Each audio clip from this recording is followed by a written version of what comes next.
everybody. This is Rowan Nix. Thank you for calling in to House of Triple Chalice Tarot. I'm here with my co-host, Aluna Odette. Hello. And Taruk Vishal.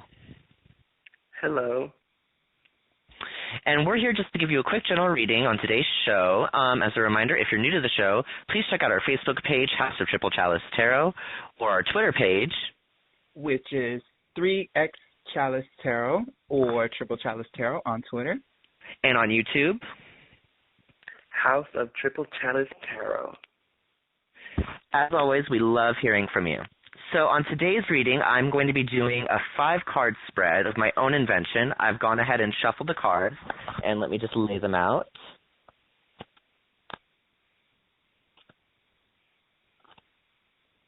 Okay, all right. So the first card at the crown of the star, representing spirit, is the Two of Cups. Now, generally speaking, this represents attraction. This is attracting dreams to you, goals, things that you've had in your heart or in your mind. Now would be a great week and a great time to explore those and to bring those into your life. The second card is representing Earth at the bottom left of the star, and this is actually a reversed card, and it's the Page of Wands. Now, generally speaking, a Page of Wands indicates a time of enlightenment or good news and messages regarding inspiration or creativity. But being that the card is reversed, it's saying that there's something blocking or stifling that creativity. Being that it is an Earth card, it means that it may be something material that's blocking you, maybe something at your job or in the world that's getting you down. Moving on to the third card, which is air. It is the Seven of Cups, and these are dreams and manifestations come to life. These are any kind of others' dreams or goals that may be affecting you. Maybe you're with a group of people and they all share the same idea as you, and it's becoming kind of like a clash of ideals. The fourth card is the water card, and it's the left corner of the star. This is the Four of Cups reversed. Now, this is symbolizing a little too much joyity of emotion and not enough focus. The Four of Cups dictates a time of being lost or bewildered with emotions, being controlled by your emotions. So you're allowing that to cloud your judgment and cloud your focus, and thereby not fulfilling your dreams. The fifth and final card is in the right corner of the star at the bottom, and it represents fire. And this is our final illuminating outcome, which is the world. The world card is basically saying that anything in the world can be yours, provided that you clear out the blockages and excess that I've just gone over. So now I'm going to turn it over to Aluna Odette, and why don't you go ahead and tell me what you see in the spread, Aluna? Well, for this spread, I think it's very interesting to note that we have a lot of water cards, like a lot of cups. So definitely this is dealing with the emotions. So someone out there is feeling stifled by what others I feel are contributing to how they feel about their dreams, and it's very easy to fall under that influence. I mean, when you dream big and you want to aspire to something that is different and out of your norm element, of course you're going to have some people that come and sort of stifle that. But the Two of Cups to me is representing that there is someone, maybe amongst your friends or maybe a stranger, that can enlighten you with a different perspective, because the two, I know a lot of times is represented as romance and, love, but it also emphasizes on an exchangement of ideas, an exchangement of beliefs and faith, and sort of that building foundation that a lot of us come from with our backgrounds and our ethnicities and religions and things of that sort. So that's what I'm seeing for the Two of Cups. Now, the next was the Page of Wands in reverse. Yeah. It's the Page of Wands, correct? And I know the page to be about innovation, that spark, feeling very upbeat and positive about aspiring to something. But this card being in reverse means that childish playfulness and the fun that's supposed to be, that you're supposed to include in your new project, that's being blocked. So you're not enthusiastic as much as you should be about it, or you're you're paying too much attention to the logical instead of just having fun with it and letting your inner child play out, because the page is the youngest of the suits. The next card being the Seven of Cups is also a warning card to not be so aloof. Pin down your dreams, because the Seven of Cards in my deck is there's a person, they're standing amidst all these different choices, and each choice looks alluring. One is with a castle, one is with, gold, but the person is in a position being depicted of not really knowing which cup to take. So this is kind of saying where you are right now. You don't know which or how or where, and sometimes that's not important.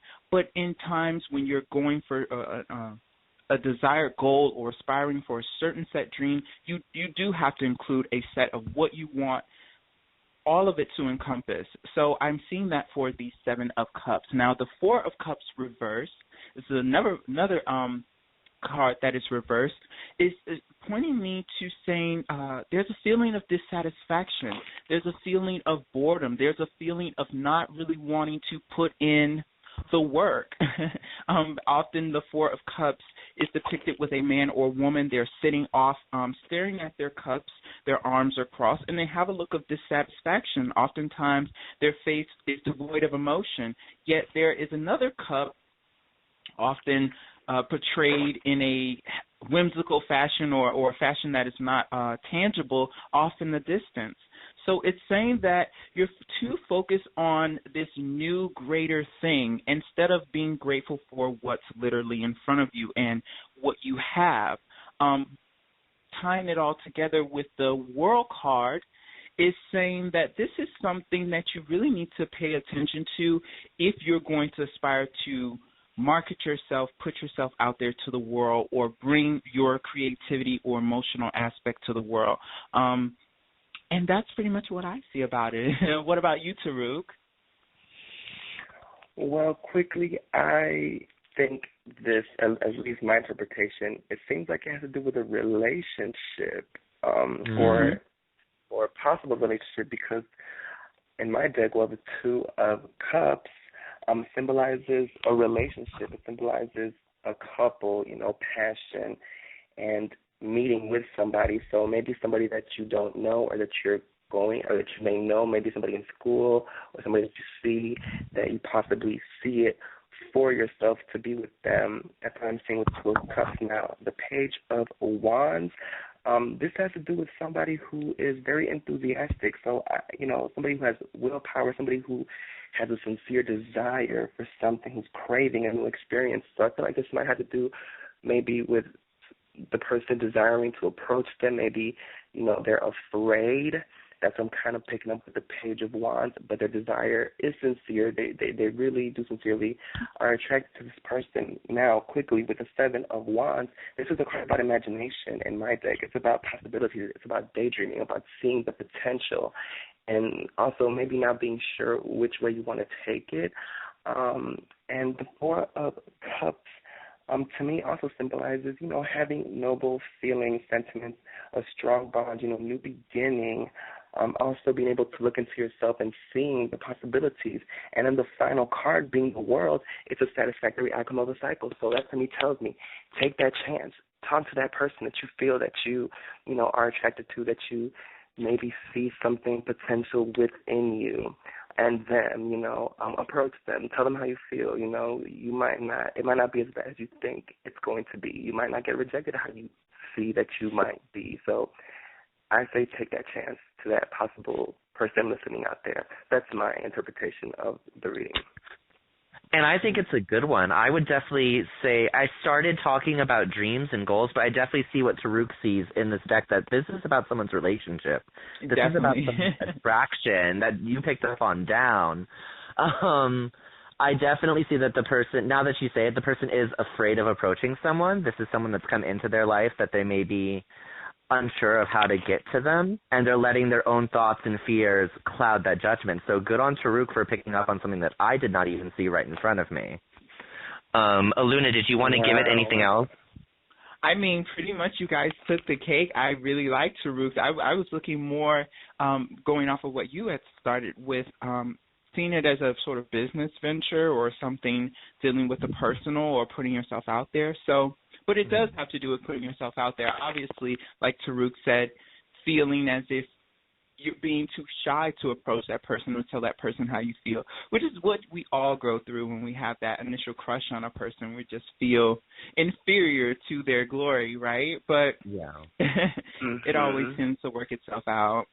And I think you're always afraid of how you're going to be perceived. You know, you never know how someone's going to take it if you're just attracted to someone at first. Obviously, there's a mutual thing, but you don't know how they'll take you as a person rather than just an image or a likeness, etc. So, but the world and the cards are giving a very positive affirmation of whatever this attraction is. It's saying go for it. Don't be held back. In closing, Taruk, did you want to add anything on since you pretty much nailed it? I think you guys pretty much, I think we basically have said everything, Well, just in closing, stay tuned for our weekly show on Saturday at 11:30, which will be a full 30 minutes, and so we'll really be able to delve into the cards. I want to thank Aluna and Taruk for giving in their two-piece into this reading. Thank you both so much. I am your host. Welcome. Thank you. Do you have any closing comments, guys? All right. Well, no, just thank you for listening so much. Thank you so much. And that's pretty much it. Yes. Bye. Have a good night. See y'all on Saturday. Bye.